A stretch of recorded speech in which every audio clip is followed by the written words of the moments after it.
So you have guidance aspirants in economics optional and physics optional. So what's your point on that? Because some students felt कि ये बहुत ज़्यादा ही hard question हो जाते हैं उनके लिए, बहुत ज़्यादा हार्ड ऑप्शनल है. Let me talk about economics optional. देखिए इकोनॉमिक्स ऑप्शनल यस एक कॉमन नोशन है, इनफैक्ट मिसकॉन्सेप्शन है कि इकोनॉमिक्स एक बहुत टफ सब्जेक्ट है. अगर इकोनॉमिक्स टफ है तो आप यूपीएससी के एग्जाम के लिए अपीयर कर रहे हैं. यूपीएससी बहुत टफ एग्जामिनेशन है.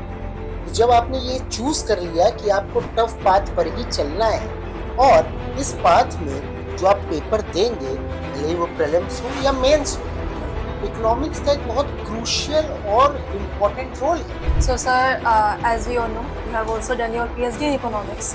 How was your experience in economics as a student too? देखिए अगर मैं अपनी बात करूं तो मेरी स्टार्टिंग तो इंजीनियरिंग से हुई थी, आईआईटी दिल्ली से बीटेक वगैरह. फिर मैंने एमटेक एनआईटी से किया था, तो मेरी स्टार्टिंग वहां से हुई है टेक्निकल बैकग्राउंड से. फिर मैंने कॉर्पोरेट वगैरह में जॉब वगैरह भी करी बाहर. लेकिन जब मेरा रुझान इस डायरेक्शन में हुआ, मैंने रिटर्न बैक, मैंने डिसाइड किया that why not to help the aspirants of UPSC, and from last 15-16 years I have been doing so. That's really aspiring, sir. Who are thinking of taking the physics as an optional? Physics के लिए मैं आपकी बात से थोड़ा सा agree करूंगा. Physics maths कुछ सब्जेक्ट ऐसे हैं या तो सब्जेक्ट आप में होते हैं या आप में नहीं होते हैं. Exactly. और फिजिक्स उनमें से ही एक सब्जेक्ट है. Either you have physics in you or you do not have physics. बहुत सारे लोग हैं जो आपके आसपास रहते हैं, रिलेटिव से लेकर के दोस्त वगैरह. आप दिल्ली आए हैं तो आप जहाँ रह रहे हैं उस लोकेलिटी में स्टूडेंट्स होंगे जो कि हो सकता है आपसे सीनियर हो, 2 बार 3 बार पेपर दे चुके, और वो आपसे कहते हैं कि हमसे तो हो नहीं पाया, तुमसे कैसे हो जाए. इस चीज से तो बहुत ज्यादा पड़ता है, आपको बचना पड़ेगा. और ये आपके ऊपर आप कैसे बचो. जैसे ही आप ऐसी बाइक सुने वहां से उठ के हट जाइए. In like a fun segment, and that's my favorite. It's about myth or fact. So here are some questions that we're gonna ask. Economics optional require graduation in economics. Absolutely not. Even if you are from the background of science, engineering, whatever, you have never heard of economics, still you can take economics as your option.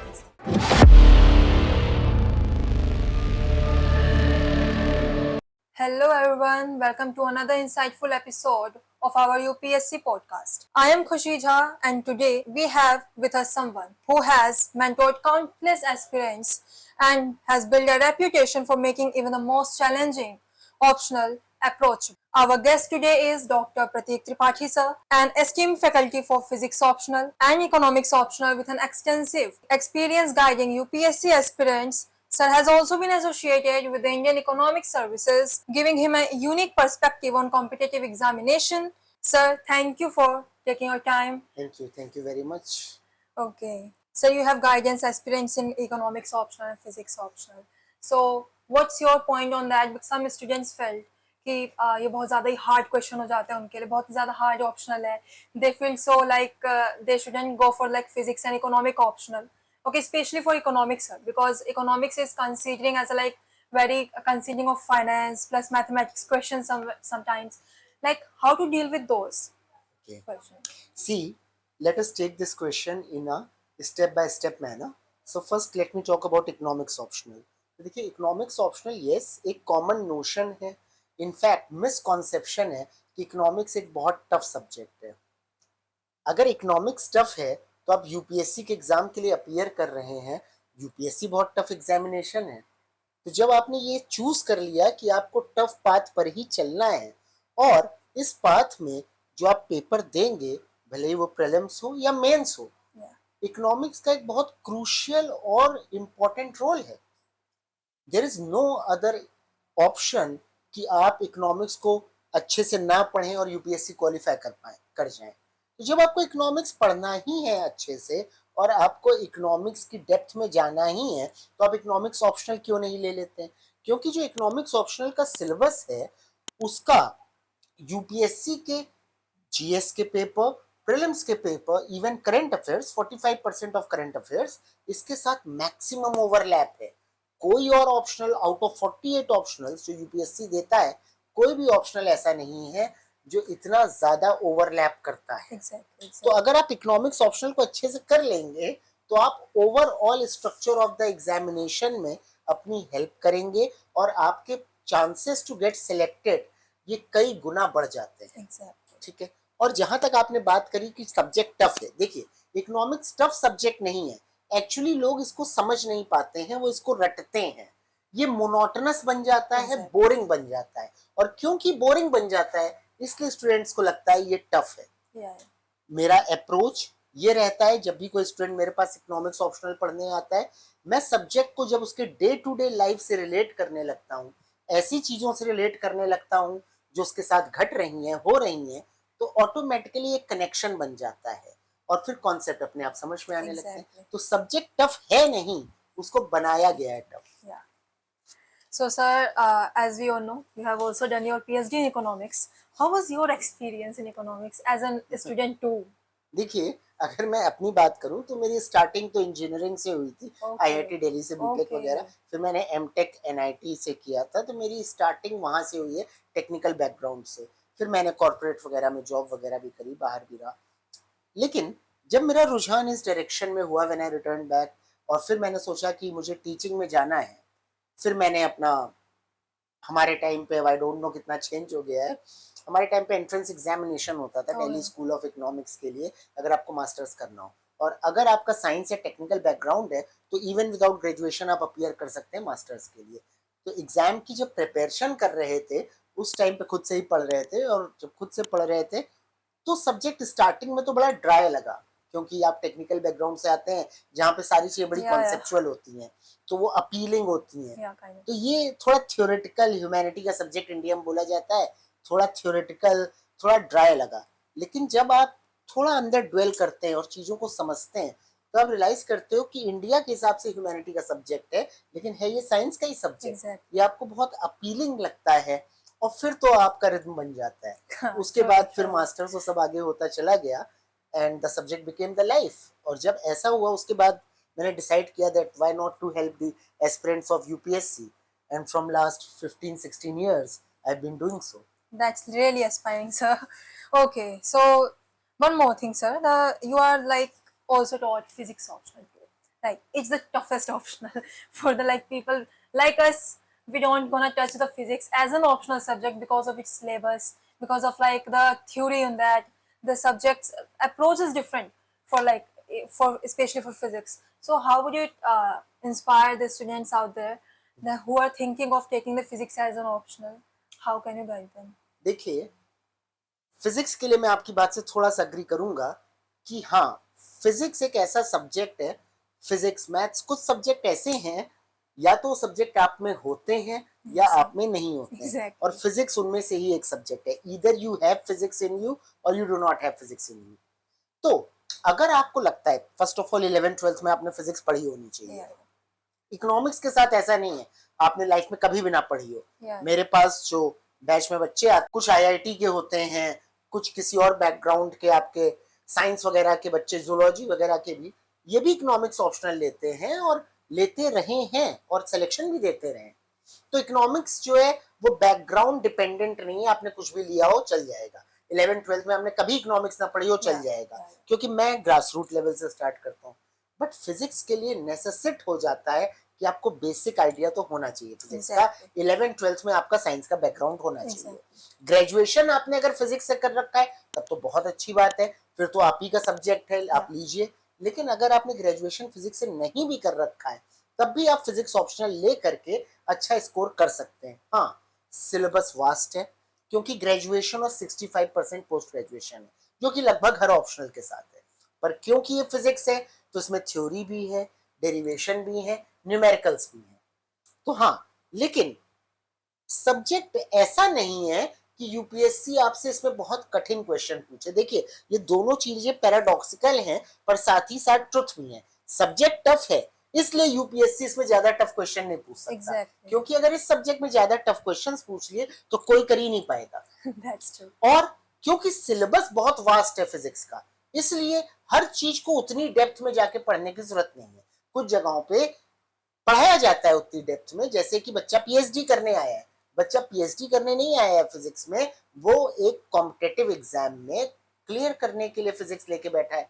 तो approach वैसे ही होना चाहिए। Yeah. और UPSC का अगर हम approach देखें तो यूपीएससी देखिए हमसे दो तरीके से बात करता है। एक तो है syllabus, via syllabus UPSC interacts with us, and second is PYQs, past year questions. अब PYQs उठा के देखेंगे तो आप ट्रेंड ऑब्जर्व करेंगे कि कुछ टॉपिक्स हैं इनमें सिर्फ सरफेस लेवल के क्वेश्चन आते हैं, कुछ टॉपिक्स हैं इसमें थोड़ा डेप्थ चाहिए होती है, और कुछ टॉपिक के कोर में, और ये मैं कह रहा हूँ 30 ईयर्स को उठा के देख लीजिए, आपकी यही ऑब्जर्वेशन रहेगी। इसका मतलब कुछ जो टॉपिक्स हैं जिसमें यूपीएससी हमेशा सरफेस पे ही रहता है, आप क्यों जा रहे हैं उसकी डेप्थ में? Exactly. तो मेरा मोडस ऑपरेंडा यही रहता है कि जो बच्चों के लिए एग्जाम रेलेवेंट है उतना उन्हें पढ़ाया जाए फिजिक्स में, उसमें उनको एक्सपर्टीज गेन करवाई जाए और उसमें उनकी प्रैक्टिस करवाई जाए, जिससे कि वो एग्जाम में अच्छा परफॉर्म कर सकें, और आज तक ऐसे ही होता रहा है। For sure. So absolutely, sir. I think many students would get help from this. Okay. So, sir, it's like a very interesting thing that you have a degree in physics too and economics too. Okay, because this combination hits different. Because having only in economics with your background is different, but like balancing both subjects is truly appreciable. Thank you. So, how should a student prepare economics optional alongside current affairs and general studies without feeling overwhelmed? देखिए, the question that you have asked, it's a good question in fact, that how to prepare the current affairs along with economics optional and GS. Exactly. See, the thing is that if a student prepares for economics optional, if you look at the syllabus of economics optional, and I'm talking about paper 1 and paper 2. So in paper 1 you have micro, macro, money, banking and finance. Now money, banking and public finance in prelims, this portion dominates. Yeah. 6 to 7 questions always come from money, banking and public finance. So if you are preparing for economics optional, you are automatically preparing for money and banking, which would be asked in prelims. Next is international economics. 4 to 5 questions every year in your prelims are from international economics. So if you are going to prepare for economics optional, you will prepare international economics in a better way. Yep. Thereby, this is going to help you in solving questions of prelims of international economics. Yeah. Next is growth and development. GS paper 3 syllabus is growth and development. Yeah. तो GS paper 3 में भी आपकी help होगी, Exactly. और आप paper 2 में आएंगे economics optional के, तो वो इंडियन इकोनॉमी है, that is starting from 1950 till date. Okay. तो जब आप 1950 से टिल डेट इंडियन इकोनॉमी को पढ़ेंगे तो आप करंट अफेयर्स भी पढ़ेंगे, जो जो कमिटीज बनी, जो जो इकोनॉमिक रिफॉर्म्स आए, सब कुछ आप पढ़ेंगे. यानी कि इकोनॉमिक्स में, इंडियन इकोनॉमी में क्या क्या हुआ, इस पे आपकी होल्ड आ गई. करंट अफेयर्स 45% इकोनॉमिक अफेयर्स होते हैं, इसमें आपको हेल्प मिल गई.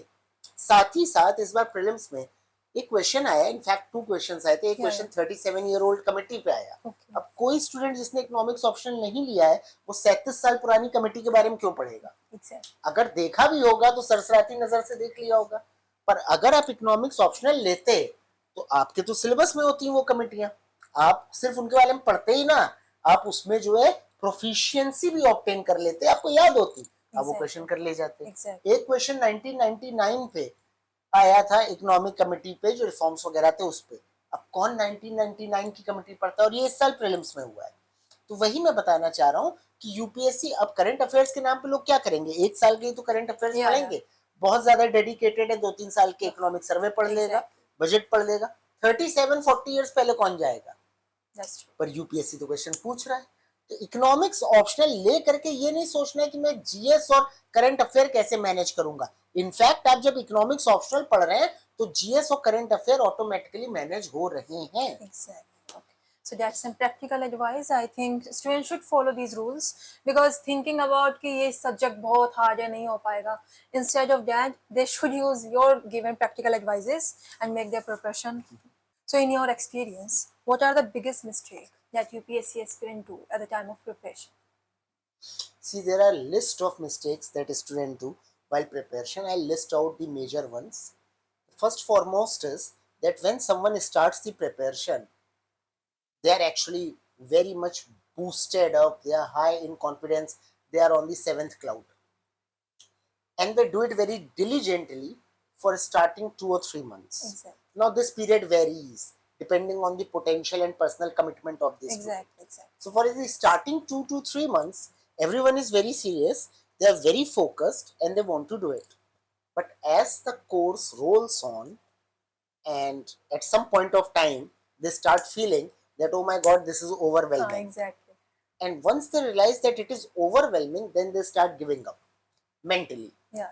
Maybe they themselves are not sure that they have already given up. उनको खुद हो सकता है नहीं मालूम हो कि वो उन्होंने मन में ही हार मान ली है, लेकिन जो उनकी रोज की हैबिट्स है, फॉर एग्जांपल, इसको देखने का सबसे अच्छा तरीका ये है कि स्टूडेंट कितना रेगुलर है. Exactly. Yes, जैसे yes. ही वो मेंटली गिव अप करेगा वो इरेगुलर हो जाएगा. ये चेक पॉइंट है और हर स्टूडेंट को ये देखना चाहिए. ऑटोमेटिकली क्लास आना उसका कम हो जाएगा. जो रोज आता है तो हफ्ते में 2-3 दिन आ रहा है. ऑटोमेटिकली जब आप एक चीज को कम करेंगे इकोनॉमिक्स का, तो प्रिंसिपल है कि आपको हर मोमेंट पे एक डिसीजन लेना होता है. आपकी लाइफ का हर मोमेंट एक चॉइस है आपकी. Exactly. और जब कोई चॉइस लेते हो, जैसे मैंने चूज किया कि मैं आपको ये पॉडकास्ट में आपके साथ बैठूंगा, तो मैंने बहुत सारी चीजें गिव अप करी होंगी कि मैं ये नहीं करूंगा, ये नहीं करूंगा, ये नहीं करूंगा, तब मैं यहाँ पर आपके साथ बैठा हुआ. Exactly. राइट. तो अगर कोई भी इंडिविजुअल कोई एक चीज छोड़ता है तो और बहुत सारी चीजें हैं उनमें से वो कुछ ना कुछ करने लगता है.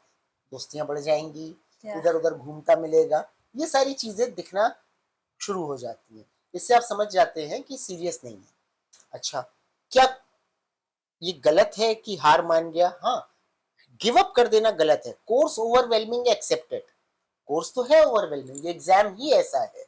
ठीक है, ये एग्जाम कुछ चीजों को आपकी टेस्ट करता है, उसके लिए कोर्स ऐसा होना ही पड़ेगा. Exactly. ठीक है, लेकिन आपको ये भी समझना होगा कि एक प्रोसेस है, और क्योंकि एक प्रोसेस है तो इट विल टेक टाइम. आप एक दिन में सारे सब्जेक्ट मास्टर नहीं कर सकते हो, उसमें कुछ समय लगेगा. You just have to follow that same monotonous, boring and tiring routine every day. It would not be exciting, accepted. Yeah, it would not be exciting. Might be it is full of penance. हाँ, penance है, तपस्या है, आप वही करने आए. इन सारी चीजों के बावजूद you just have to show up every day. That's the point. You have to show up. जो आपका रूटीन है, adhere it, उसको स्ट्रिक्टली फॉलो करिए. और यहीं पे डिसिप्लिन आता है. Exactly. कि आप उसको फॉलो कर रहे हैं कि नहीं. क्योंकि स्टार्टिंग का जो मैंने आपको इन्फ्लेशन बताया, जो बूम बताया, वो तो सिर्फ मोटिवेशन है, Motivation. Exactly. जिसकी वजह से स्टूडेंट बड़ा बूस्टेड है. Yeah, yeah. फिर मोटिवेशन तो टेम्परेरी वोलेटाइल होता है, वो तो उड़ जाएगा. Exactly. हो जाएगा. ठीक है, फिर उसका डिसिप्लिन आता है. दूसरी चीज ये है कि स्टूडेंट क्या करते हैं, स्टूडेंट सब्जेक्ट को, अब ये होने लगा है, हम लोग के टाइम पे ऐसा नहीं होता था. स्टूडेंट सब्जेक्ट को इस तरीके से देखते हैं, अच्छा इतना जो है प्रीलिम्स के लिए इम्पोर्टेंट है, ये मेंस के लिए इम्पोर्टेंट है, अभी हम प्रीलिम्स की तैयारी करते हैं, फिर हम मेंस की करेंगे, या फिर पहले मेंस की कर लेते हैं, फिर. ऐसे नहीं होता है. वही सब्जेक्ट है. आप जब सब्जेक्ट पढ़ो तो उसको एकदम डेप्थ में जाके पढ़िए ना. साइमल्टेनियसली आप प्रिपेयर करिए. अगर आपने मेंस के लेवल तक की तैयारी कर रखी है, आप उसमें सब्जेक्टिव आंसर्स लिख सकते हैं 250 वर्ड्स के, तो आप उसमें एमसीक्यूज क्यों नहीं सॉल्व कर पाएंगे? तो आपकी प्रिपरेशन ये होनी चाहिए कि मुझे सब्जेक्ट की डेप्थ में जाना है, ना कि प्रिपरेशन को सेग्रीगेट करिए कि ये प्री के लिए है, ये मेंस के लिए है. क्योंकि अगर आप ऐसे सेग्रीगेट करेंगे, प्री निकल गया, 2 महीने का आपको टाइम मिलेगा, अब तो 2 महीने का भी पूरा नहीं मिलता. कैसे प्रिपेयर कर लेंगे मेंस के लिए? तो चलिए अब फिर मेंस के लिए प्रिपेयर करेंगे, मेन अगली बार फिर से प्री देंगे, अगली बार प्री नहीं निकला तो ये तो एक एंडलेस साइकिल बन जाएगा, लूप है. आप एक बार में ही पूरा प्रिपेयर करिए. और तीसरी बात है, बहुत इंपॉर्टेंट फैक्टर, आप जब दिल्ली आते हैं या फिर आप अपने घर से ऑनलाइन प्रिपरेशन करते हैं, बहुत सारे लोग हैं जो आपके आसपास रहते हैं, रिलेटिव से लेकर के दोस्त वगैरह. आप दिल्ली आए हैं तो आप जहाँ रह रहे हैं उस लोकेलिटी में स्टूडेंट्स होंगे जो कि हो सकता है आपसे सीनियर हो, 2 बार 3 बार पेपर दे चुके हों. उनके अंदर नेगेटिव वाइब्स के बोल लीजिए, वो नेगेटिव हो चुके हैं या कहीं ना कहीं इफेक्ट आया है उनमें. और वो आपसे कहते हैं कि हमसे तो हो नहीं पाया, तुमसे कैसे हो जाएगा, जिसकी वजह से आप डिमोटिवेट हो जाते हो. इस चीज से तो बहुत ज्यादा बढ़ना आपको बचना पड़ेगा. और ये आपके ऊपर, आप कैसे बचो. जैसे ही आपको ऐसी वाइब्स मिले, वहां से उठ के हट जाइए. क्यों आपको बैठना है उनके साथ? वो तो कहेंगे ही कि नहीं होगा, क्योंकि एक्चुअली उनका नहीं हुआ है और वो चाहते भी नहीं आपका हो, आपका सिलेक्शन हो. हाँ, एग्जाम टफ है, लेकिन ऐसा नहीं है कि आउटवर्डली है, ऐसा नहीं है किसी और यूनिवर्स की चीज है जो आपके लिए अनफैथमेबल है. आप काम करेंगे, मेहनत करेंगे, अच्छे से करेंगे, आपका हो जाएगा. ऐसे लोगों से बहुत ज्यादा बच के रहिए जो आपके अंदर इस तरह की नेगेटिव एनर्जी डाल देते हैं Exactly. कि हो नहीं पाएगा सिलेक्शन, ये एग्जाम ही ऐसा है, समय बर्बाद कर रहे हो, ये सब बहुत होता है और Yeah, बच्चे yeah. से बहुत डिमोटिवेट होते हैं। Exactly. And sir, one more thing, like when we start, as you say, कि starting वाले बच्चे बहुत ज़्यादा एकदम boost mode पे होते हैं. They're gonna study like 9 to 10 hours per day. But for like UPSC is a long journey. It's not a journey of like 2 or 3 months. It's take a year for preparation, then 1 year for the exam. So it's a long journey. So how much time they should like give to the UPSC dedicatedly?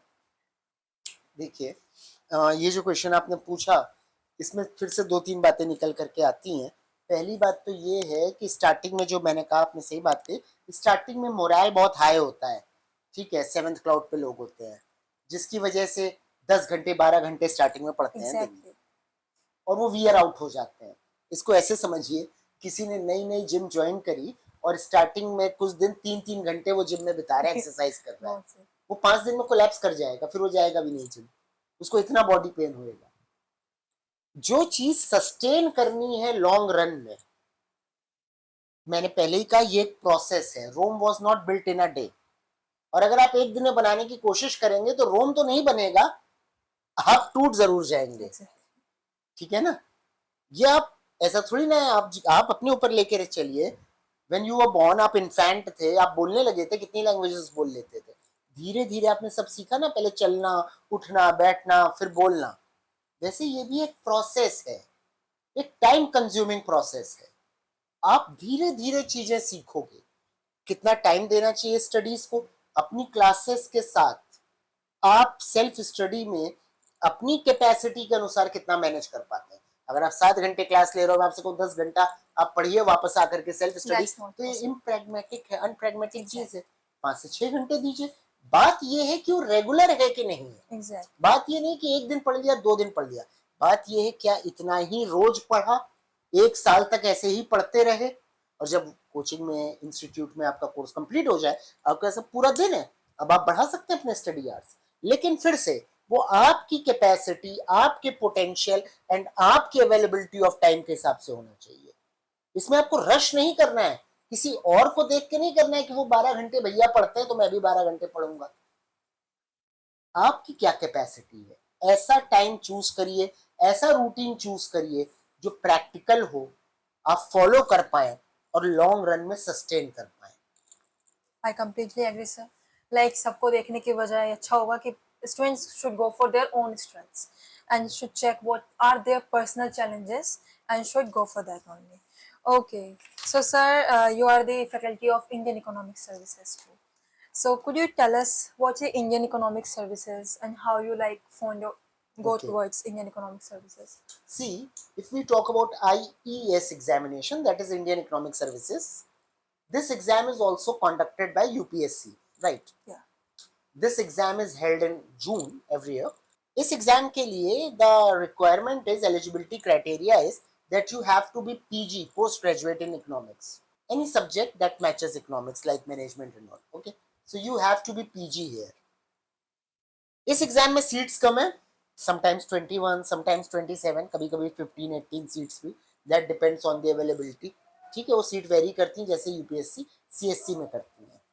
नाम ही है Indian economic services, तो उसमें basically आपकी economics में expertise check करी जाती है, और आप पीजी भी हैं इकोनॉमिक्स से, तो इसमें जो पेपर होता है वो एमसीक्यू टाइप नहीं होता है।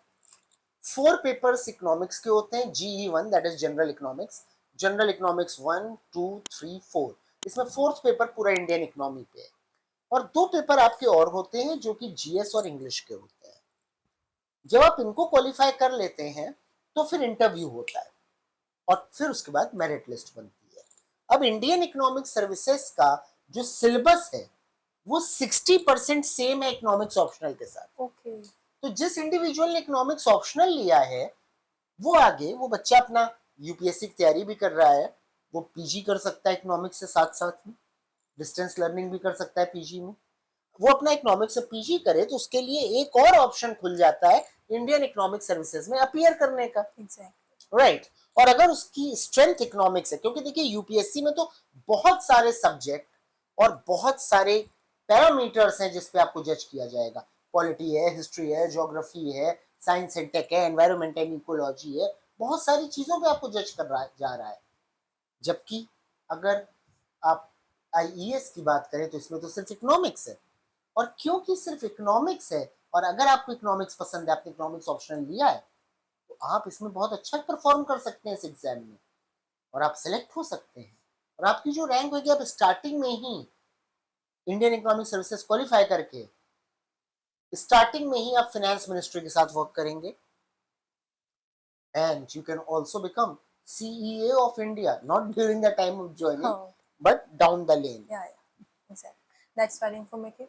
Because the economics optional student have a different career path too, and they can go for that too. So thank you so much, sir. Thank you. So now we have something like a fun segment, and Okay. that's my favorite. It's about myth or fact. Right. So here are some questions that we're gonna ask. So you have just have to answer it like it's a myth or it's a fact. Okay.